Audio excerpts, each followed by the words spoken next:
If you love Name Explain, then please consider leaving a super thanks in the comments of this video. It's a great way to make a one-time donation to the channel and help support Name Explain.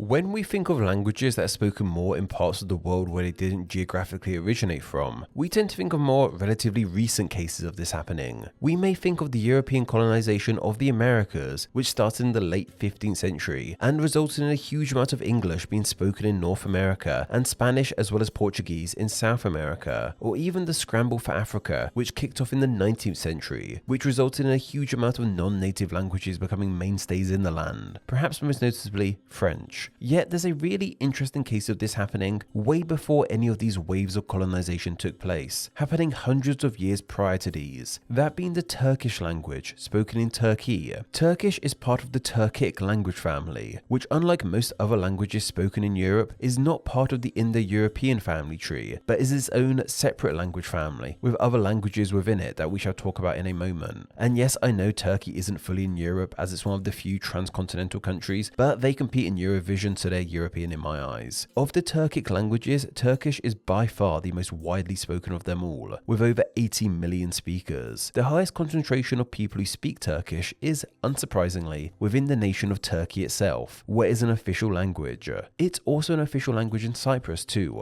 It would be pretty safe to assume that the Turkic language family originated from the place with the highest amount of Turkic speakers, as well as being the place that it shares its name with. But that isn't the case at all. In fact, for the longest time, the land that makes up a large portion of modern-day Turkey, or Türkiye as I ought to be saying, wasn't even called that. If you look into any ancient history regarding this land, you will see it referred to as Anatolia or Asia Minor. Anatolia simply comes from the Greek term of east, as it was to the east of Greek speakers, and Asia Minor comes from the idea that this was a smaller part of Asia compared to the rest of that continent. These two names seem to be pretty interchangeable in history. I'll probably stick with Anatolia when referring to it in the past for this video, however. Whatever you want to call it, this peninsula has been of extreme importance throughout history. It's a huge chunk of land nestled between the Mediterranean and the Black Sea, as well as being an ideal land route from Europe to Asia. It has been the focal point of many important empires, from being home to the legendary city of Troy, housing the Byzantine capital of Constantinople, which would go on to become Istanbul, and of course the huge Ottoman Empire emerged from it, which formed modern Turkey.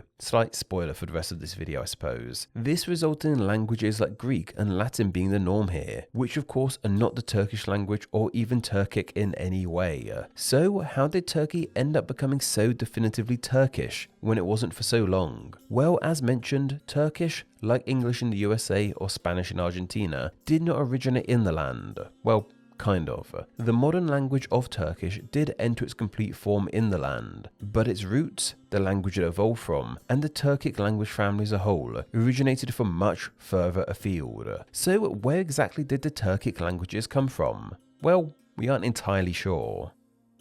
We do have a vague idea as to where the first Turkic speakers lived, that being somewhere in the northeast region of Asia. Many sources point to the language originating somewhere within the modern nation of Mongolia. Some sources point to the Altai region, which is found across parts of Mongolia, Russia, China, and Kazakhstan. Other sources point to the Tuva region, which is now part of Asian Russia, so it was somewhere in this general area. While we might not know the specifics of its place of birth, we know for sure that this part of the world is incredibly far away from the modern nation of Turkey. There's around 5,500 kilometers between the modern nations of Turkey and Mongolia. It's a huge undertaking to get between these places in this day and age. A flight from Turkey's Istanbul to Mongolia's Ulaanbaatar is just under 18 hours non-stop. That's a long time in a tin can in the sky squashed between other people. While that seems like a big undertaking, those who migrated from modern Mongolia to Turkey didn't have the luxury of planes. It's believed that the Turkic languages arrived in the land we now call Turkey in the 11th century AD. That's way before planes and cars and trains. It's also primarily a land route, so sailing was out the question too.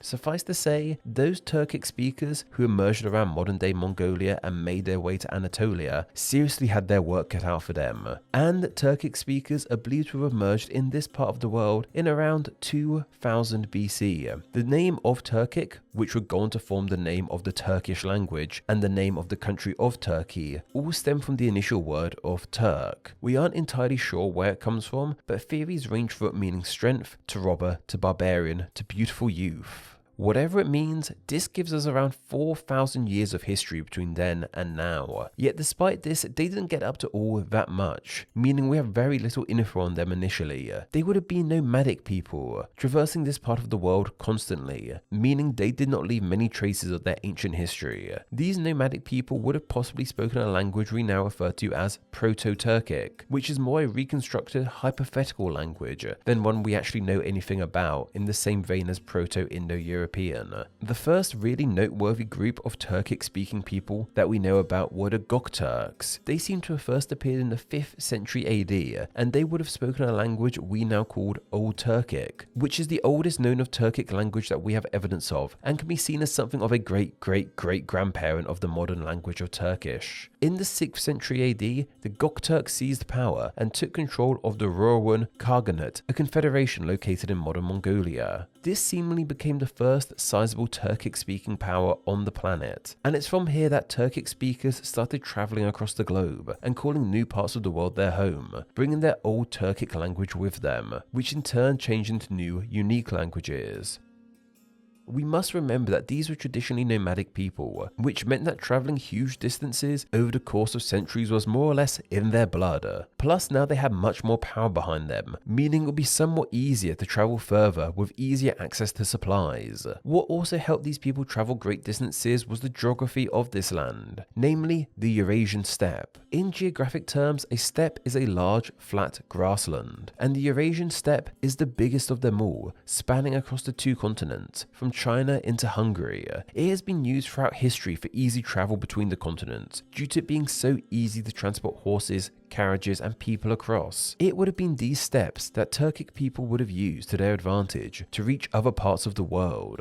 The Gokturk Empire came to an end in the 8th century AD, but by this point Turkic speakers had spread all across Asia into smaller groups, with the old Turkic they spoke mutating into different languages. These Turkic speakers seemingly primarily travelled in a western direction. We can see this by looking at a modern map of the world and realizing that the modern nations that primarily speak a Turkic language are all to the west of that starting point around Mongolia. From looking at where Turkic languages are spoken, we can almost see the route they would have taken across the world, leaving their language almost like breadcrumbs. The Turkic languages that spawned from the Turkic people's migrations across the globe include Kazakh, which is spoken in Kazakhstan, Kyrgyz, spoken in Kyrgyzstan, Uzbek, spoken in Uzbekistan, Azerbaijani, spoken in Azerbaijan, and perhaps most noticeably, Turkmen, spoken in Turkmenistan. I say most noticeably, as from the name of this country alone, you can see a clear connection between it, the Turkic languages, and the nation of Turkey itself too. The stan suffix simply means land of, so this country's name means land of the Turkmen. Surely Turkey is the land of the Turkmen too, right? In fact, aren't all these Turkic-speaking nations the land of the Turkmen as well? Well, for some reason, it was just this one that got the name Turkmenistan. I've wanted to make a more in-depth video as to why Turkey and Turkmenistan have similar names, and maybe I'll do that one day in the future. But the short answer is because they are both home to Turkic speakers. Of course, all these Turkic speaking nations have interesting stories and origins unto themselves. But we are mainly here today to look into Turkey.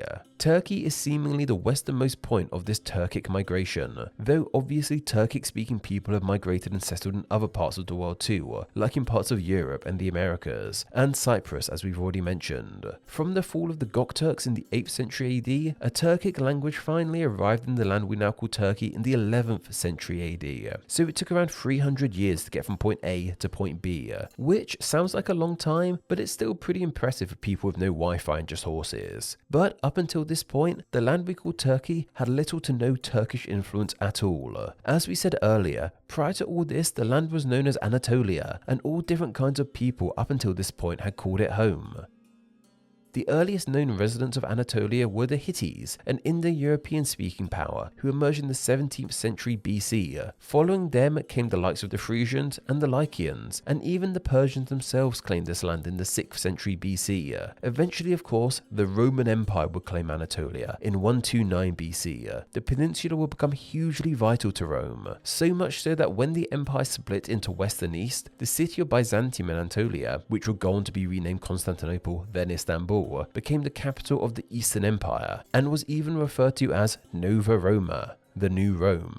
Rome was officially split into West and East in 395 AD, yet by the 11th century AD, Western Rome was long gone, collapsing in the 5th century, as Eastern Rome no longer had a Western counterpart. Using that name felt a little outdated, so they eventually started being referred to as the Byzantine Empire. Yeah, Eastern Rome and the Byzantines are the exact same thing. I mentioned this as I only realised this myself a few years ago. The Byzantines at this point primarily spoke Greek, ditching the Latin of Western Rome. Of course, Greek already had a presence on Anatolia for centuries with its ties to ancient Greece. Yet by this point, the Byzantine Empire was already starting to crumble, being an empire somewhat in decay. This meant that Anatolia was once again primed to be taken over, and waiting just outside of Anatolia were a tribe by the name of the Seljuk Turks. Yeah, after all this, Turkic speakers are finally about to arrive in the land. The Seljuk Empire was founded in 1037 in the northeast of modern-day Iran. They were actually of mixed Persian-Turkic origins, and Persian was their main language, though they did also speak a Turkic language, which spawned the Oghuz branch of the Turkic language family, which houses modern Turkish. By the 1060s, however, the Seljuks expanded greatly, taking many parts of the modern Middle East, with their empire bordering Byzantine Anatolia. The Seljuks didn't see the Byzantines as much of an enemy, spending more time concerned with the Fatimid Caliphate based in Egypt. Yet the paranoid Byzantines sent 40,000 troops to the Byzantine-Seljuk border, which sparked a battle between them. This war was a crushing defeat for the Byzantines, which saw the Seljuks claim much of Anatolia from them, which finally established Turkic rule on the peninsula and saw many Turkic languages find a home in the land. The Byzantine Empire would completely come to an end in 1453 AD.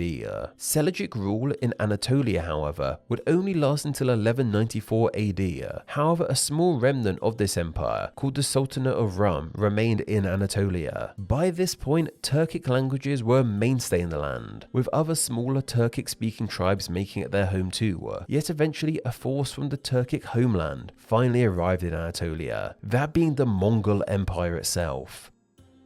After the Mongol Empire invaded Anatolia in the mid-13th century, the land was broken into smaller Turkic-speaking emirates. Yet one of these emirates would eventually rise in power, that being the emirate by the name of Ottoman. It was from here that the Turkic-speaking Ottoman Empire would rise and claim the entire peninsula for themselves, as well as a large part of the surrounding area in the late 13th century. The Ottoman Empire spoke a Turkic language known as Ottoman Turkish, and as they were now the mainstay on the land, it meant this language was spoken all across Anatolia. The Ottoman Empire would eventually be dissolved after the First World War, paving the way to the modern nation of Turkey.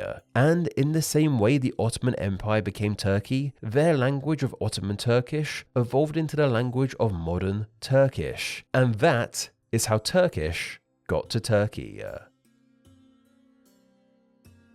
Name Explain depends on viewers like yourself supporting the channel financially on Patreon, so a huge thank you to everyone who does. Donating just $1 a month helps the channel amazingly and gets you bonuses including ad-free videos, exclusive content, the power to request ideas to be made into actual Name Explain videos, and your name at the end of the video with all these awesome people. Visit patreon.com/Name Explain or click the link down below to find out how you too can support the channel. Thank you.